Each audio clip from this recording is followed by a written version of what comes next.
नमस्कार, स्वागत है आप सभी का न्यूज प्लस 21 में। मैं हूं आपके साथ अंजलि। आइए एक नजर डालते हैं दिन के टॉप 10 बुलेटिन पर। एमएलए चिंतामणि महाराज बीजेपी में हुए शामिल। भाजपा प्रदेश प्रभारी ओम माथुर ने कराया प्रवेश। टिकट काटने पर कांग्रेस से थी बगावत। मराठा आरक्षण को लेकर पुणे मुंबई हाईवे जाम। धाराशिव में ट्रेन रोकी। 8 जिलों में प्रदर्शन जारी। सरकार ने कल सर्वदलीय बैठक बुलाई।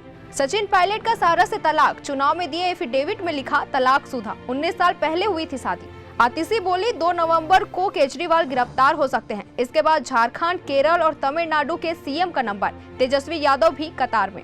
मुकेश अंबानी को 4 दिन में तीसरी धमकी मिली। मांग की रकम बढ़कर 400 करोड़ हुई। ईमेल भेजने वाले ने कहा देश के बेस्ट शूटर से मरवाएंगे। गाजा की सुरंगों में हमास लड़ाकों से भिड़े इजरायल सैनिक। सेना बोली 300 ठिकानों को तबाह किया। सीनियर हमास लीडर को भी मार गिराया।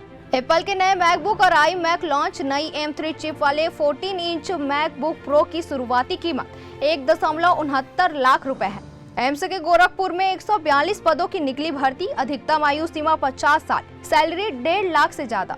लियोनेल मेसी ने 8वीं बार बैलोन डी'ओर जीता। पिछले साल उनकी कप्तानी से अर्जेंटीना ने हासिल किया था फीफा वर्ल्ड कप का खिताब। मैथ्यू पेरी के निधन पर कॉमेडियन ने उड़ाया मजाक। बोले जब नशेड़ी मरते हैं तो मुझे अच्छा लगता है। हॉट टब में डूबने को बताया फनी। तो ऐसी तमाम जानकारियों से लगातार अपडेट रहने के लिए देखते रहिए न्यूज प्लस 21, आपके हक की बात।